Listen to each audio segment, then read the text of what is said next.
Olá, eu sou Frei Alfredo, missionário inaciano, e neste canal nós compartilhamos a palavra de Deus no Evangelho de cada domingo, e este é o segundo domingo da Páscoa. Desde já, peço que você possa ter um bom proveito dessa partilha e curtir e compartilhar e principalmente se inscrever, que nos ajuda bastante. Estando fechadas as portas por medo dos judeus, Jesus entrou e, pondo-se no meio deles, disse: "A paz esteja convosco." Então, neste domingo, em primeiro lugar, que é o segundo domingo da Páscoa, é importante relembrar que nós não acreditamos que Jesus ressuscitou pelo fato do túmulo estar vazio. Não é isso que faz com que a gente creia que Jesus ressuscitou. Nós, cristãos, cremos que Jesus ressuscitou porque nós o encontramos vivo e dando vida através da sua própria vida na nossa experiência de vida. É sobre essa experiência, então, que o evangelista João nos oferece nesse evangelho extraído para este segundo domingo, que é o texto de João 20, 19, 31, João 20, 19, 31. Então, a primeira informação que nós temos neste segundo domingo da Páscoa, que é também o domingo da Divina Misericórdia, e o próprio Evangelho explica por quê. A primeira informação é quanto ao dia e o momento, o dia e a hora. Quando João afirma assim: ao anoitecer daquele dia, o primeiro dia da semana. Portanto, temos duas informações importantes. É ao anoitecer e é no domingo, portanto. E assim, há uma retomada do primeiro dia da semana da criação lá do Gênesis, do livro do Gênesis, para nos ensinar o seguinte: Jesus ressuscitado, nele há uma nova criação. Em Jesus ressuscitado, esta nova criação não terá mais fim, não verá a morte e que a vida continuará. Esta é a primeira informação. A segunda informação que nos é dada, importante também, eram as circunstâncias tanto físicas como emocionais em que os discípulos se encontravam. João afirma que, estando fechadas as portas, estando fechadas por medo dos judeus, as portas do lugar onde os discípulos se encontravam, portanto, aqui eles estão fechados, trancados, escondidos e com medo. Passam pela terrível experiência do medo, que os fragiliza e que os atemoriza também. Antes de mais nada, é preciso lembrar que a ordem de prisão que tinha sido dada para Jesus não era somente para Jesus. Esta ordem de prisão tinha sido decretada também contra os discípulos, o grupo dos discípulos, porque não só Jesus era considerado perigoso. Na verdade, todo o ensinamento de Jesus era considerado perigoso, como também a sua mensagem é que era tida como o maior perigo pelas autoridades religiosas da época. É bom lembrar, então, que foi o próprio Jesus que, naquela noite em que foi preso, naquela atitude forte, firme e corajosa, para não perder nenhum daqueles que o Pai tinha lhe dado, como ele mesmo diz, foi já ali que Jesus havia tentado conseguir a libertação dos seus amigos, dos seus discípulos, na hora da prisão, quando ele diz assim: se é a mim que buscais, deixai-os ir. Portanto, pedindo para liberar os discípulos. É por isso que os discípulos agora estavam com tanto medo dos judeus. E é bom lembrar aqui que o termo judeus não significa a população do povo do judeu, do povo hebreu, significa os chefes religiosos.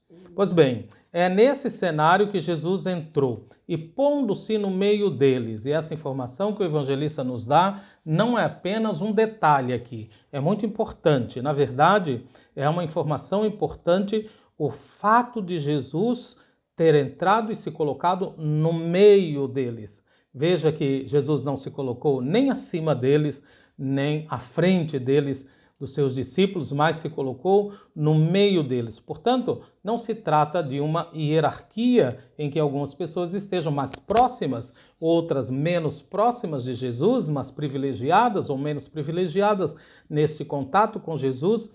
E se Jesus se coloca no meio deles, todos têm a mesma possibilidade de relação com eles.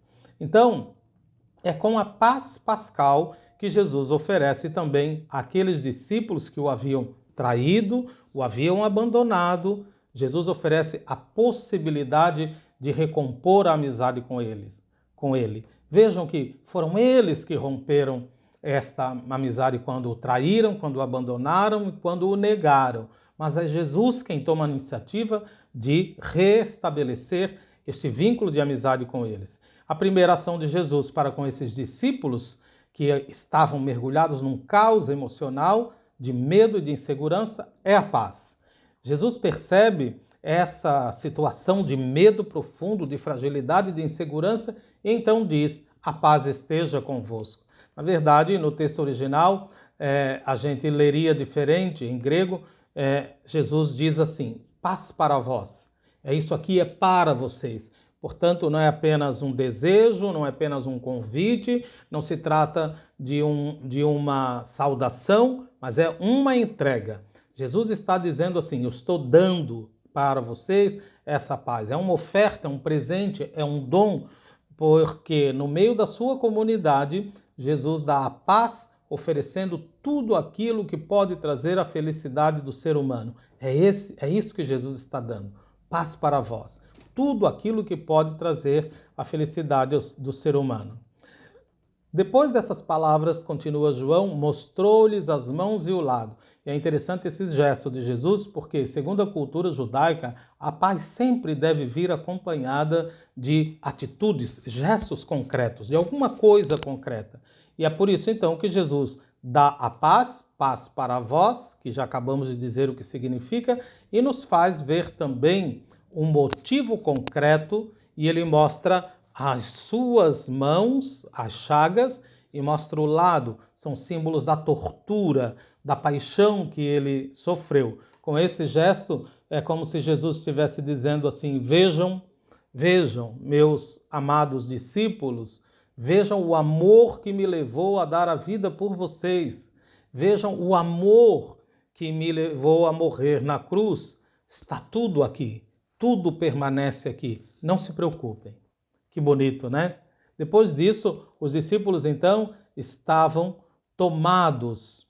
Os discípulos que haviam trancados estavam tomados, mergulhados no medo, no caos emocional por medo dos judeus. Agora então há uma transformação, uma mudança, fruto dessa paz, dessa presença de Jesus. São tomados agora por uma grande alegria por verem o Senhor.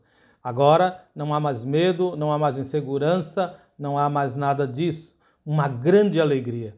Continuando, o evangelista apresenta mais uma ação de Jesus ao descrever novamente. Jesus disse: paz para vós, mais uma vez, e continua: como o Pai me amou, como o Pai me enviou, também eu vos envio. E aqui, como é costume acontecer, né, temos uma ação que se desenrola a partir de Deus, depois passa por Jesus e deve ser acolhida pelos discípulos e deve ser continuada pelos discípulos. Como Pai, né, eu envio e agora estou enviando vocês. Continuando, e depois de ter dito isso, soprou sobre eles e disse: recebei o Espírito Santo.